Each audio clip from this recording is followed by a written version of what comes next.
Buenas tardes. Nosotros vamos a presentar el tema de materiales cerámicos. El siguiente.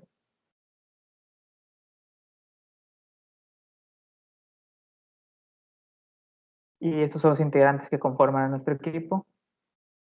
Siguiente. Siguiente. Bien, ¿qué son los cerámicos? Su definición son materiales inorgánicos compuestos por elementos metálicos y no metálicos vinculados químicamente. W. D. Kingery los definió como sólidos inorgánicos no metálicos. Esta definición considera al diamante y al grafito al ser formas alotrópicas inorgánicas del carbono. Los materiales cerámicos incluyen los cristales, los vidrios y los vidrios cerámicos. Siguiente.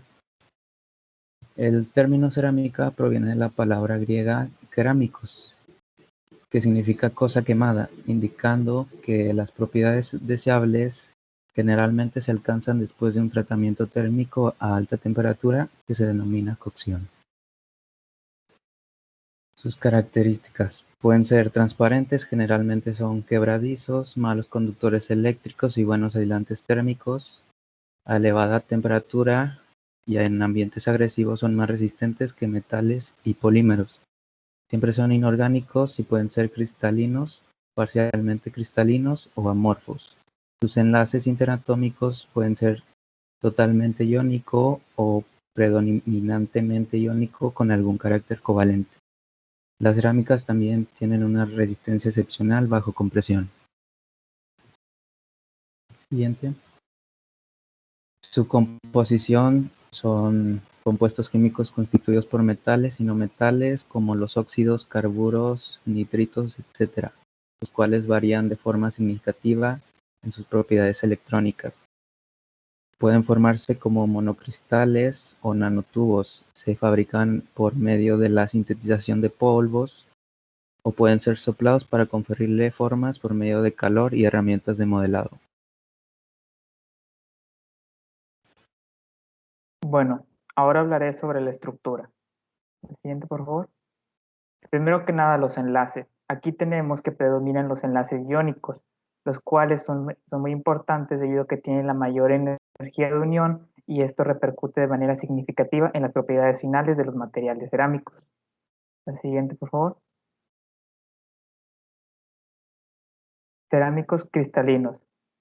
Aquí tenemos que son aniones con cationes más pequeños en los sitios intersticiales y que la estructura que adoptan está en función del radio relativo, de la neutralidad eléctrica y de los números de coordinación. Además, tenemos que existen cerámicos que son polimorfos. Siguiente, por favor.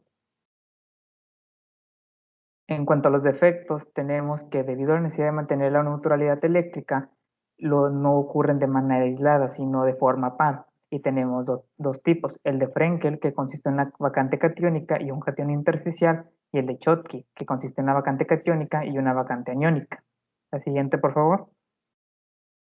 En cuanto a las estructuras cristalinas, la primera que tenemos es la del cloruro de sodio, NaCl, que es una estructura cúbica centrada en las caras con los iones cloro menos en las posiciones regulares y sodio más en los 4 sitios octaédricos. Y tenemos ejemplos de el óxido de magnesio, el óxido de calcio, el óxido de bario y el óxido de hierro. La siguiente, por favor. La segunda estructura es la del diamante cúbico, que presenta una estructura cúbica centrada en las caras, formada por medio de 4 enlaces covalentes, y esta principalmente la podemos observar en el diamante. La siguiente, por favor. Ahora tenemos la blenda de zinc cúbica, ZNS, también conocida como esfarelita, y es una estructura cúbica centrada en las caras con los aniones azufre en los puntos de red normales y los cationes zinc a la mitad de los sitios tetraédricos, y esta la encontramos principalmente en los semiconductores. La siguiente, por favor. La blenda de zinc hexagonal, o también llamada ursita, es una variante de la anterior, pero resulta del reordenamiento cristalino debido al incremento de la temperatura y como podemos ver exhibe una estructura hexagonal y la podemos encontrar en el óxido de berilio y el óxido de zinc, entre otros. La fluorita CaF2 tiene una estructura cúbica centrada en las caras con los aniones en las 8 posiciones regulares y los cationes en el centro de la estructura. Y esta la exhiben el fluoruro de bario, el fluoruro de calcio, el óxido de cerio y el dióxido de circonio. La siguiente, por favor. Ahora tenemos la antifluorita, Na2O, y es idéntica a la anterior, pero intercambiando aniones con cationes. Y la podemos observar en el óxido de potasio, el óxido de litio, el óxido de sodio, entre otros. Siguiente, por favor. Perovskita, CaTO3, y tenemos que su celda unitaria es cúbica, con un átomo de calcio en cada esquina, un átomo de oxígeno centrado en cada cara y un átomo de titanio en la posición centrada en el cuerpo. Y esta la podemos observar en el titanato de bario, el titanato de calcio, la tausonita, entre otros. Siguiente. Por último, tenemos el corindón, Al2O3, y tenemos que es una estructura cristalina de la alúmina, conocida como alúmina alfa. Y esto es muy importante debido a que la alúmina es el material cerámico que más se usa. Y tenemos que exhibir una estructura hexagonal. Siguiente, por favor. Esta únicamente es una tabla que resume lo ya dicho. Siguiente. Los cerámicos amorfos, que trata de vidrios inorgánicos, los cuales son materiales metaestables que se han endurecido y se han hecho rígidos sin cristalizar, esto debido a una tasa de enfriamiento suficientemente rápida. La siguiente. Por último, tenemos los parcialmente cristalinos, que son materiales cristalinos derivados de los vidrios amorfos que presentan entre un 70 y 99% de cristalinidad. Siguiente. Como siguiente punto, tenemos las propiedades de los materiales cerámicos. Siguiente, por favor. Como primer punto de las propiedades tenemos las mecánicas. La primera es la baja resistencia a la fractura por tensión, ya que al aplicar una fuerza a tensión, su comportamiento tiende a fracturarse y a sufrir una deformación plástica permanente. Alta resistencia a la fractura por compresión. En el caso de esfuerzos de compresión, no existe el incremento de esfuerzos por tensión asociados con los defectos existentes. Debido a su alta cantidad de defectos, resiste fuerzas o altas fuerzas a compresión. Baja ductilidad. Este tipo de materiales fallan después de tan solo 0.1% de deformación. Siguiente, por favor. Aquí tenemos algunos materiales, algunos ejemplos de los materiales y su resistencia en megapascales a la tensión, flexión y compresión. Tenemos que a compresión resisten mucho más. Siguiente, por favor. Gran dureza. Este tipo de materiales se distinguen por la gran dureza y esto se debe a que los enlaces iónicos son los que tienen la mayor energía de enlace y para romperlos se necesita una cantidad de energía mayor. Siguiente, por favor. En las propiedades térmicas tenemos que los cerámicos tienen un bajo coeficiente de expansión térmica. Tienen el menor coeficiente de expansión térmica, esto gracias a sus enlaces, ya que la expansión térmica significa que la longitud del enlace incrementa con la temperatura. Siguiente, por favor. Baja conductividad térmica. Son malos conductores de calor, puesto que la cantidad de electrones libres y por lo tanto de fonones es limitada. Y ya que estos son responsables primarios de la conductividad térmica, tienen baja responsabilidad a esto. Siguiente, por favor. Altos puntos de fusión.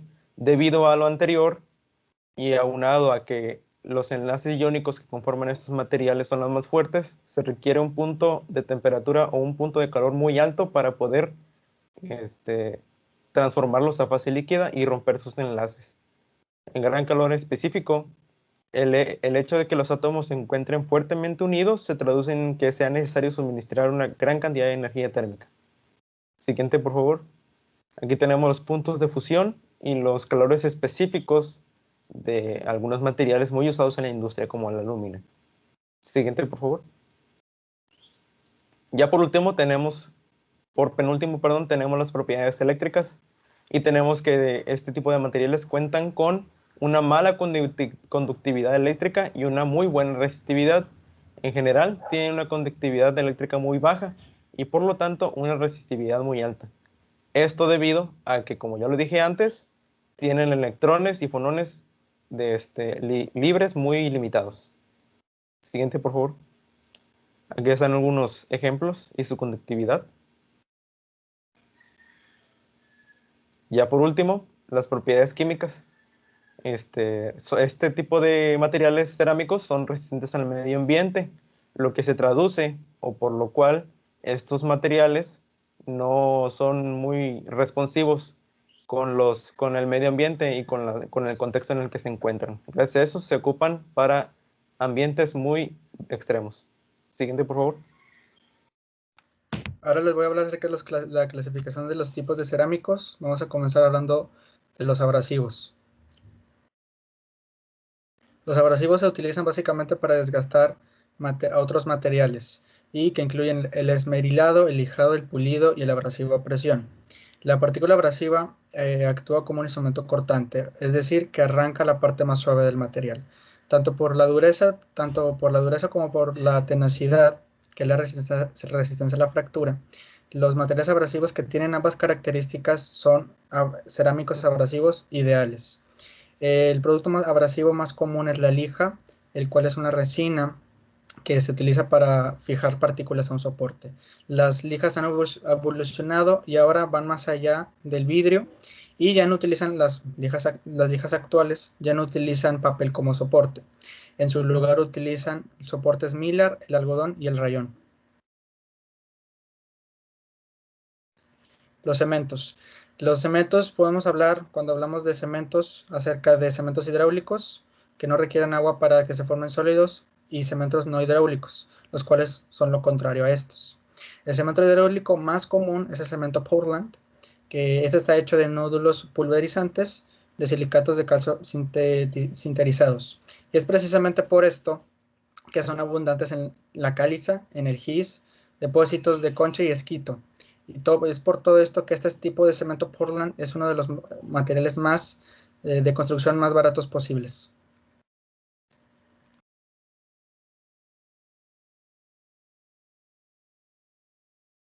Productos de arcilla. Los productos de arcilla se caracterizan por adquirir plasticidad al ser mezclados con agua y también sonoridad y dureza.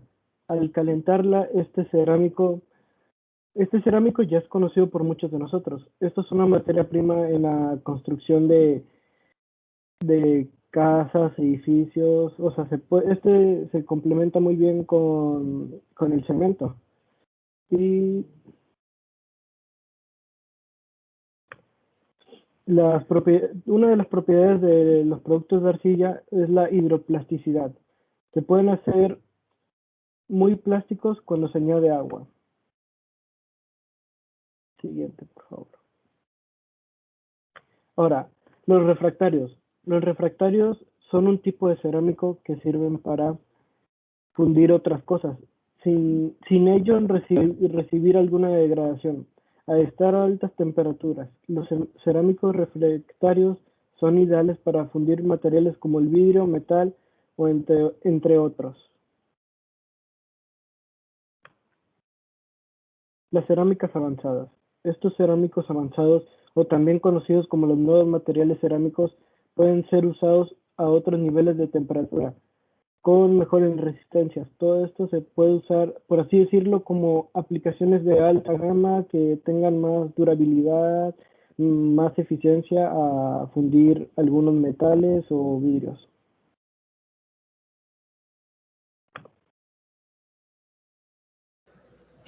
Bueno, hablando de la obtención y síntesis, siguiente por favor. La obtención, pues los cerámicos se dividen en dos clases principales, las cuales son las cerámicas tradicionales y las cerámicas avanzadas. Las tradicionales son arcilla, silicio y feldespato, y fueron las utilizadas en un principio por la humanidad para crear lo que son sus herramientas o utensilios de cocina o lo que quisiesen. Y las avanzadas es una combinación de la cerámica tradicional, pero con la capacidad de soportar una tensión mecánica más significativa. La obtención en todo momento es en un estado natural en polvo, y con la mezcla adecuada de elementos, pues, y el proceso adecuado, podemos lograr lo que es un cerámico. Siguiente, por favor. El proceso de obtención de los materiales cerámicos inicia con la extracción de la arcilla. Esto se realiza en canteras donde la materia prima se almacena antes de entrar a la línea de fabricación, donde el tipo de almacenamiento depende si la molienda va a ser de vía húmeda o de vía seca. Después sigue el desmenuzado, la mezcla y la molienda. En el desmenuzado se reduce el tamaño del grano de la arcilla consiguiendo una mezcla homogénea del material. Luego se mezcla la proporción de arcillas y posibles aditivos que van a formar la mezcla arcillosa. Y la molienda consiste en una segunda reducción del tamaño de las partículas de la arcilla empleando molinos de martillos, laminadoras, etc. A continuación sigue el amasado, donde una vez que se han alcanzado los niveles de granulometría requeridos en la materia prima, se introduce la arcilla a la amasadora, donde se procede a la primera adición de agua para obtener una masa plástica moldeable. En el moldeo se hace pasar la arcilla para la extrusora, donde mediante el vacío se extrae el aire que pudiera contener la masa y se presiona contra un molde, obteniendo una barra conformada con la forma del producto. Después, el cortado y apilado, tras haber pasado por la extrusora, la barra conformada se hace pasar a través del cortador, donde se fijarán las dimensiones finales del producto. En el secado y la cocción, se busca reducir el contenido de la humedad de las piezas del 1 al 2%. Después entra en el horno de la cocción, que consta en 3 partes, que son el calentamiento, la cocción y el enfriamiento.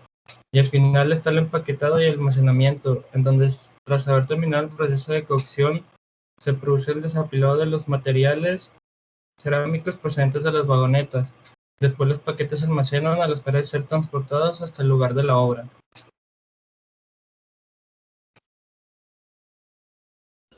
Hablando de los cerámicos avanzados, pues son soluciones complejas de combinaciones particulares de compuestos con materiales inorgánicos y no metálicos. Estos tienen enlaces iónicos y covalentes, unos en predominación al otro. Cuentan con una conductividad eléctrica y calorífica bastante alta, al igual que una resistencia y un punto de fusión muy alto. Las materias primas que se utilizan son de alta pureza, ya que se requiere que sean controlables a nivel químico y sus propiedades morfológicas sean estables. Y son bastante útiles en componentes como motores, quemadores y que tienen un intercambio de calor bastante significativo. Siguiente, por favor. Bueno, como todos sabemos, los elementos tienen distintas clasificaciones. Los cerámicos usan lo que son los metaloides, los otros metales y los no metales en su mayoría. Y pues, siguiente, por favor. Los compuestos más utilizados, para la creación de cerámico lo podemos subdividir en 2 grupos, que son los que se oxidan y los que no se oxidan. Y aquí están algunos ejemplos de ello. Siguiente, por favor. Bueno, ahora vamos a hablar sobre el procesamiento. Sí. Siguiente. Ok, los productos cerámicos más tradicionales y técnicos son manufacturados compactando polvos o partículas en matrices que son posteriormente calentados en enormes temperaturas para enlazar las partículas entre sí. Las etapas básicas para el proceso de cerámica de aglomeración de partículas son las siguientes, 4 puntos muy importantes. La preparación del material, el cual incluye los diferentes puntos que mi compañero mencionaba hace un momento, entre desmenuzado, amasado, moldeado, cortado y apilado, secado de cocción y empaquetado de almacenamiento. Después tenemos el moldeado fundido, en el cual se lleva a cabo, claro, dentro de un horno a altas temperaturas, justamente con todo y un molde de cerámico de alta resistencia. El tratamiento térmico por secado, el cual ahora sí funge dentro del horno, en el cual se levantan las temperaturas hasta más de 1000 grados, en los cuales pues se lleva el proceso de, ahora sí que, compactación y secado. El horneado por calentamiento. El horneado por calentamiento, pues ahora sí que es uno de los puntos más duros, más importantes, Pero esta etapa será exitosa siempre y cuando las etapas anteriores se lleven a cabo con superioridad, siempre y cuando las materias primas sean de alta calidad, el secado del agua se haya hecho correctamente. Siguiente.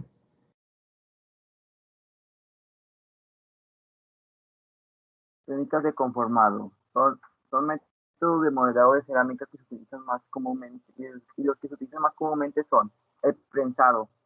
Puede ser prensado seco, plástico o húmedo, dentro de un troque para formar productos elaborados.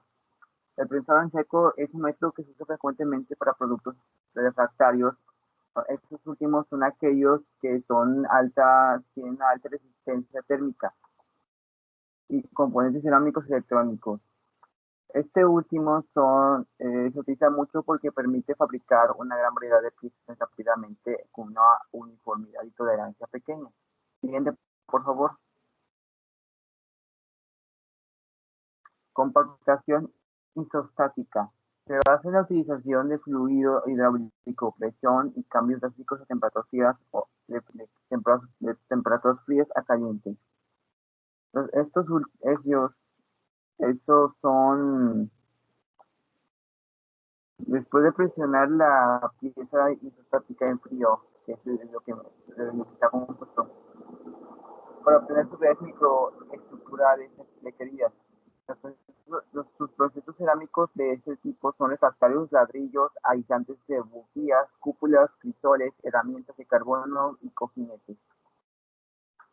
La estructura se basa en las secciones transversales sencillas y las formas huecas de los materiales cerámicos en estado plástico a través de un troquel de embutir.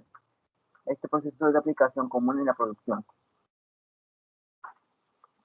Gracias, compañeros.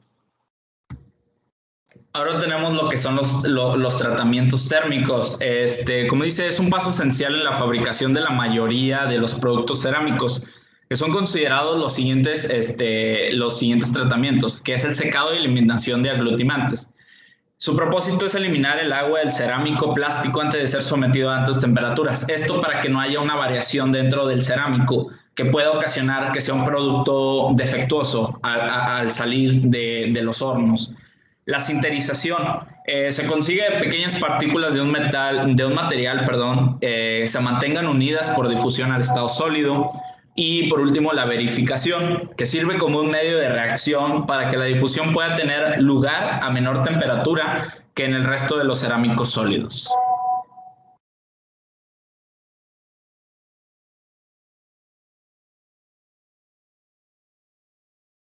Y bueno, sigue la parte de aplicaciones. Como estamos viendo, todos estos tipos de materiales se utilizan para ciertas aplicaciones en el mundo de las aplicaciones, así que vamos a ver cuáles son. ¿Cómo se utilizan? Estos materiales son procedentes del análisis que habíamos hecho anteriormente de cómo funcionan estos materiales y sus características físicas y también las maneras en que se procesan. Esto va a ser muy importante para saber cómo se pueden aplicar. Los materiales cerámicos pueden clasificarse, como ya habíamos visto, según sus aplicaciones. En uno de los grupos siguientes, vidrios, productos estructurales de arcilla, porcelanas, refractarios, abrasivos, cementos y cerámicas avanzadas de reciente desarrollo. Como vimos aquí, hay diferentes imágenes de cada uno de los materiales con sus aplicaciones en las que se usan. Por ejemplo, las cerámicas vítreas en los dientes postizos que se usan para las operaciones. Los productos de arcilla, como las macetas o diferentes productos estructurales. Los abrasivos, como los discos de pulidores y diferentes lijas. Los cementos, pues claro, en un cemento como el de Cemex. Y también podemos ver las cerámicas avanzadas en estos rodamientos. Las cerámicas vítreas en específico son elaboradas comercialmente por nombres comerciales tales como Pyroceram, Servit y Ercubit. Las aplicaciones más comunes de estos materiales son en artículos de cocinas para utilizar en hornos, debido a su excelente resistencia al choque térmico y a su alta conductividad térmica. Aquí se puede ver una gráfica de cómo se comportan dependiendo de la temperatura y el tiempo. También sirven como aisladores y como sustratos para placas de circuitos integrados, como vamos a ver más adelante. Los productos de arcilla, como vimos antes, se pueden utilizar en bloques o en macetas o diferentes aplicaciones. Aquí se puede ver que se dividen en dos grandes clases que son los productos estructurales de arcilla y las porcelanas. Los productos estructurales de arcilla incluyen los ladrillos de construcción, baldosas y tuberías de aguas residuales, aplicaciones de las cuales la integridad estructural es importante. Las porcelanas adquieren el color blanco después de la cocción a altas temperaturas. En este grupo se incluye porcelana, productos de alfarería, vajillas, porcelana fría, etc. La cerámica refractaria, como se veía anteriormente, puede ser para hornos o para diferentes aplicaciones. Aquí se puede ver cómo se usan en revestimientos de hornos, que son para la elaboración de metales, elaboración de vidrio, tratamiento térmico metalúrgico y generación de electricidad.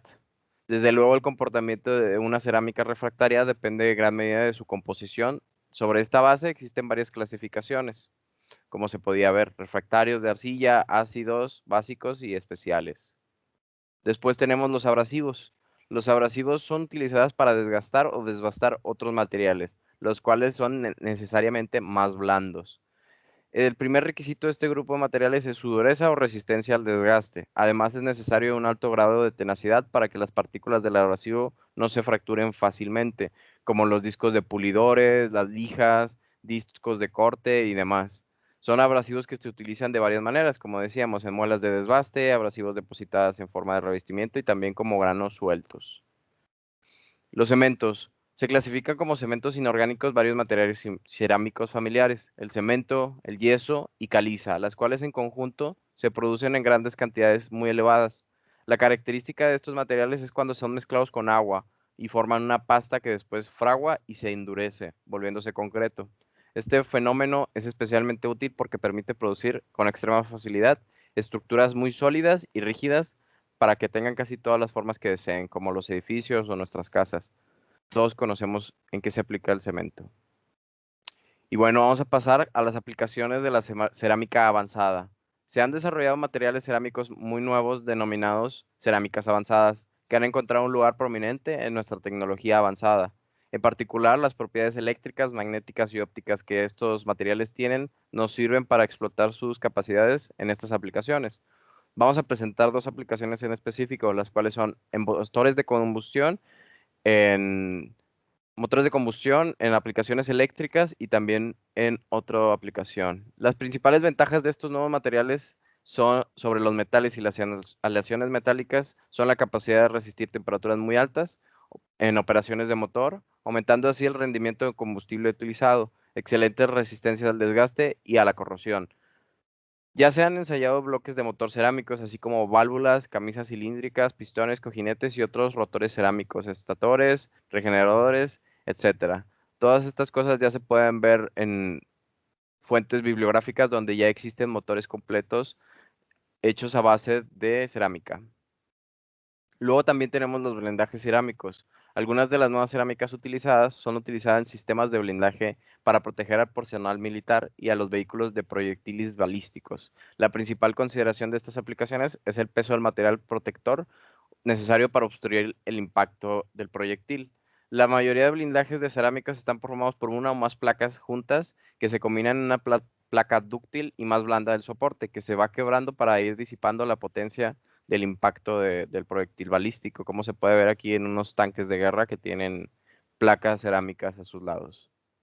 Después, la última aplicación importante para estos cerámicos avanzados es la industria de la electrónica, que busca continuamente nuevos materiales para que estas tecnologías que evolucionan rápidamente.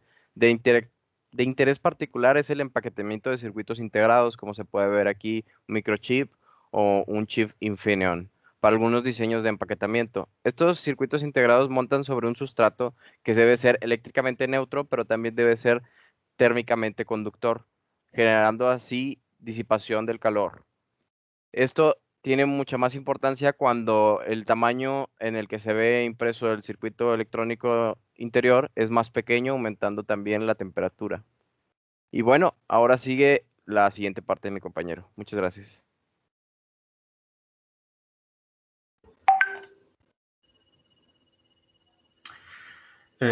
Hola, En este capítulo se han estudiado diversos tipos de materiales cerámicos y por qué se usan para eso. Siguiente, por favor. La mayoría de los materiales cerámicos no son conductores de cargas móviles, por lo que no son conductores de electricidad. Esto se debe a que los enlaces iónicos y covalentes restringen la movilidad iónica y electrónica, es decir, son menos aislantes eléctricos. Las líneas de alta tensión son generalmente sostenidas por torres de transmisiones que contienen discos de porcelana, los cuales son suficientemente aislantes para resistir rayos y tienen la resistencia mecánica apropiada como para sostener los cables. Siguiente. Ahora les mencionaré un poco sobre los aislantes eléctricos y comportamientos dieléctricos en lo que es el cerámico. La cerámica dieléctrica es usada en las dos áreas principales. La primera es la pérdida progresiva de dielectricidad de alta frecuencia, usada en aplicaciones tales como microondas y radios transmisores. La segunda son materiales con alta dielectricidad constante, aunque la cerámica dieléctrica es inferiormente a otras opciones para la mayoría de los propósitos. Generalmente en estos dos dichos muy bien. Más tarde la cerámica pasó a ensamblarse en la industria como material de construcción para formar revestimientos, muros de bolsada o azulejos, tejas, etc., ya que era muy resistente y duradero para este tipo de trabajos. Desde con la técnica de vidriado, la cerámica pasó a considerarse aún más valiosa. Había ganado un mayor atractivo y con ello sus aplicaciones aumentaron. Sería todo.